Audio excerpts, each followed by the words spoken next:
Welcome back to फार्मानाइट। हमने principles of chemotherapy कर लिया। नेक्स्ट हम एंटीबायोटिक स्टार्ट करने लगे हैं। सेल वॉल सिंथेसिस इनहिबिटर्स के अंदर बीटा लैक्टम एंटीबायोटिक्स, और जो बीटा लैक्टम एंटीबायोटिक्स हैं उनके अंदर बेसिक जो हमारे पास सबसे पहली ड्रग आती है वो पेंसिलिन्स आती हैं। इस लेक्चर में या इस पार्ट में हम क्लासिफिकेशन देखेंगे, पेंसिलिन्स की केमिस्ट्री देखेंगे, उनका मैकेनिज्म और फार्माकोकाइनेटिक्स। सबसे पहले हम पेंसिलिन्स की केमिस्ट्री पे आ जाते हैं कि पेंसिलिन्स बेसिकली बीटा लैक्टम एंटीबायोटिक्स हैं, तो इनके अंदर बीटा लैक्टम ग्रुप मौजूद होता है। ठीक है, इनके अंदर एक बीटा लैक्टम ग्रुप है, 4 मेंबर्ड बीटा लैक्टम ग्रुप, जो कि अटैच होता है एक थायाजोलिडीन रिंग के साथ। ठीक है, थायाजोलिडीन रिंग के साथ जो है वो अटैच होता है, और साथ में हमारे पास यहाँ पे साइड चेन लगी हुई है, आर ग्रुप की चेन या साइड चेन लगी हुई है। तो ये जो हमारे पास बीटा लैक्टम की रिंग है, ये रिस्पॉन्सिबल होती है पेंसिलिन्स के एक्शन के लिए। और पेंसिलिन्स बेसिकली जो है हम इन्हें बैक्टीरिसाइडल ड्रग कंसीडर करते हैं कि पेंसिलिन हमारे पास जो है वो बैक्टीरिसाइडल ड्रग है। ठीक है, क्लासिफिकेशन के ऊपर अगर हम आए तो क्लासिफिकेशन ऑफ पेंसिलिन में पेंसिलिन बेसिकली नैरो स्पेक्ट्रम हो सकती है, वाइडर स्पेक्ट्रम हो सकती है। ठीक है, नैरो स्पेक्ट्रम में हमारे पास पेंसिलिनेज ससेप्टेबल और पेंसिलिनेज रेजिस्टेंट। यहाँ पे मैं आपको बता दूं कि पेंसिलिनेज या बीटा लैक्टमेज एक एंजाइम होता है और वो काफ़ी बैक्टीरिया बनाते हैं। फॉर एग्जांपल स्टेफिलोकोकाई है, तो वो इस एंजाइम को बनाते हैं, और इस एंजाइम को बनाने की वजह से क्या होता है, ये एंजाइम रिस्पॉन्सिबल होता है फॉर द हाइड्रोलाइसिस ऑफ पेंसिलिन्स। ठीक है, तो जब ये एंजाइम बन जाता है तो ये पेंसिलिन्स को हाइड्रोलाइज कर देता है, जिसकी वजह से पेंसिलिन्स अपना काम नहीं कर सकती। तो नैरो स्पेक्ट्रम के अंदर वो वाली ड्रग्स हैं जो पेंसिलिनेज ससेप्टेबल है, यानी कि पेंसिलिनेज उनको इनएक्टिवेट कर देता है, इनएक्टिव फॉर्म में कन्वर्ट कर देता है, उनकी हाइड्रोलाइसिस कर देता है। फॉर एग्जाम्पल पेंसिलिन जी और पेंसिलिन बी।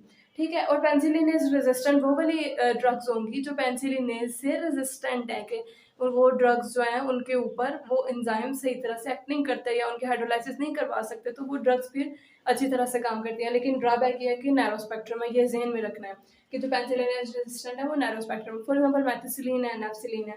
वाइडर स्पेक्ट्रम के अंदर हमारे पास सेमी सिंथेटिक ड्रग्स है, ये काफ़ी ज़्यादा इस्तेमाल होती हैं, जैसे एम्पीसिलिन है हमारे पास, और अमोक्सिसिलिन। अमोक्सिसिलिन आपको पता है मॉक्सल के नाम से, ब्रांड नेम से काफ़ी ज़्यादा यूज हो रही है। और एंटी स्यूडोमोनल के अंदर हमारे पास पाइपेरासिलिन है, टिकारसिलिन है, तो ये वाली ड्रग्स इस्तेमाल होती हैं। नेक्स्ट हमारे पास इनको डिस्कस हम करेंगे, इनके थोड़ा थोड़ा साथ इनके डिस्कशन क्लिनिकल यूजेस में करेंगे नेक्स्ट पार्ट में, लेकिन अभी हम मैकेनिज्म की तरफ आ जाते हैं कि इनका मैकेनिज्म ऑफ एक्शन किस तरह से होता है। तो जैसे मैंने बताया कि ये सेल वॉल सिंथेसिस इनहिबिटर्स होते हैं, और आपको पता है बैक्टीरियल सेल वॉल जो है वो पेप्टाइडोग्लाइकेन का बना होता है। तो पेप्टाइडोग्लाइकेन की सिंथेसिस के दौरान एक स्टेप होता है दैट इज कॉल्ड ट्रांसपेप्टाइडेशन रिएक्शन, और पेंसिलिन्स जो है वो ट्रांसपेप्टाइडेशन रिएक्शन को ब्लॉक कर देती हैं, उनको रोक देती हैं।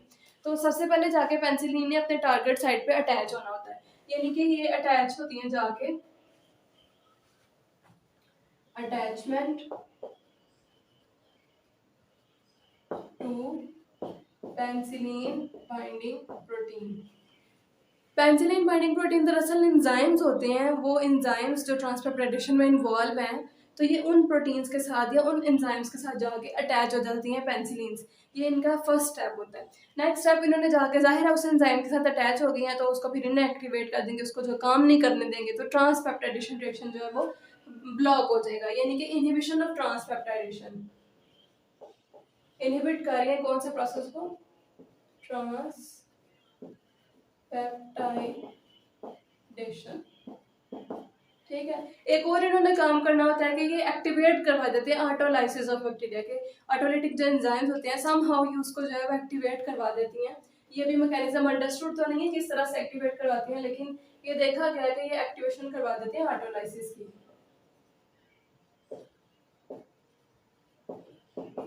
Activation of bacterial autolysis. ठीक है, तो ये मैकेनिज्म के अंदर बेसिकली इसको जो है आपने क्या लिखना है, तो आपको मैकेनिज्म आ जाएगा कि सबसे पहले जाकर इन्होंने पेंसिलिन बाइंडिंग प्रोटीन्स के साथ अटैच होना, जो कि एंजाइम्स होती हैं, या प्रोटीन्स बोलो, प्रोटीन्स एंजाइम्स प्रोटीन्स ही होते हैं। नेक्स्ट स्टेप इन्होंने जाके ट्रांसपेप्टाइडेशन रिएक्शन को ब्लॉक कर देना है, जिसकी वजह से पेंसिलिन्स जो है वो क्या करेंगे कि बैक्टीरियल सेल वॉल सिंथेसिस नहीं होने देंगे। ठीक है, bacterial cell wall synthesis block कर देंगे। फिर activation of autolysis, bacterial autolysis को ही एक्टिवेट करवा देती हैं, जिसकी वजह से बैक्टीरिया जो है वो अपनी जो है वो डिस्ट्रक्शन खुद ही कर लेता है। नेक्स्ट हमारे पास फार्माकोकाइनेटिक्स है। इसके अंदर सबसे पहले हम एडमिनिस्ट्रेशन देखते हैं कि ड्रग्स जो है वो एडमिनिस्टर किस तरह से की जाती हैं। तो पेंसिलिन्स जो हैं वो ज़्यादातर पेंसिलिन जो है वो स्टमक एसिड से ससेप्टेबल होती हैं, स्टमक एसिड उनको हाइड्रोलाइज कर देता है। तो वो वाली ड्रग्स जो रिलेटिवली एसिड स्टेबल है वो हम ओरल रूट के थ्रू देते हैं। जैसे हम जो है वो पेंसिलिन वी ये ओरल रूट के थ्रू दे रहे होते हैं, ठीक है। और हमारे पास ये अमोक्सिसिलिन है, अमोक्सिसिलिन हम ओरल रूट के थ्रू प्रेफर कर रहे होते हैं, ठीक है। आपको पता अमोक्सल के कैप्सूल्स मिलते हैं, तो ये ओरल रूट के थ्रू हम प्रेफर कर रहे होते हैं। लेकिन इसमें कुछ ड्रग्स हैं जो एसिड स्टेबल नहीं होती, बल्कि ज़्यादातर ड्रग्स इनके अंदर एसिड स्टेबल नहीं होती, जिनमें पेंसिलिन जी है, ठीक है। ये हम फिर आईवी फॉर्म में देते हैं, पेंसिलिन जी हम आईवी फॉर्म में दे रहे होते हैं, नेफ्सिलिन हम आईवी फॉर्म में दे रहे होते हैं, ठीक है। मेथोसिलिन अब इतनी ज़्यादा इस्तेमाल नहीं होती क्योंकि इसके साइड इफ़ेक्ट्स काफ़ी थे, इंटरस्टिशियल नेफ्रोसिस करवा देती है ये, तो मेथोसिलिन इज़ नॉट यूज टुडे। लेकिन नेफ्सिलिन जो है वो आईवी यूज़ हो जाती है, एम्पिसिलिन आईवी यूज़ होती है, पाइपेरासिलिन आईवी यूज़ हो जाती है, ठीक है। कुछ इनमें ड्रग्स जो है वो इंट्रामस्कुलर दी जाती हैं, कुछ इंट्रावेनस दी जा रही होती हैं। तो ये थी इनकी एडमिनिस्ट्रेशन। फार्माकोकाइनेटिक्स में सबसे पहले हमने देख लिया एडमिनिस्ट्रेशन। नेक्स्ट हम देखते हैं इनकी जो एडमी है, एब्जॉर्प्शन, डिस्ट्रीब्यूशन, मेटाबॉलिज्म और एलिमिनेशन। एब्जॉर्प्शन जो हम ओरल ड्रग्स दे रहे हैं वो तो जीआई ट्रैक से हो जाएंगी, और अगर जो आईवी या इंट्रामस्कुलर दे रहे हैं तो वो तो डायरेक्ट ब्लड के अंदर जी जाती है ना, तो फिर एब्जॉर्प्शन तो देखते ही नहीं है। डिस्ट्रीब्यूशन, ये widely distributed in the body है, लेकिन चूंकि ये बल्कि हैं और इनके ऊपर चार्ज होता है तो ये ब्लड ब्रेन बैरियर को क्रॉस नहीं कर सकती। या फिर जिस तरह से विट्रस ट्यूमर ऑफ द आई है, तो यानी कि वो वाले ऑर्गन्स जो कि कैपिलरीज के नेटवर्क के थ्रू प्रोटेक्टेड होते हैं, तो उनके अंदर इन्हें एंटर होते हुए थोड़ी सी दिक्कत होती है। लेकिन इन केस ऑफ मेनिंजाइटिस, जब मेनिंजेस इन्फ्लेम हुई होती हैं तो फिर ये उन मेनिंजेस के थ्रू जो है वो अंदर सीएनएस में एंटर हो सकता है।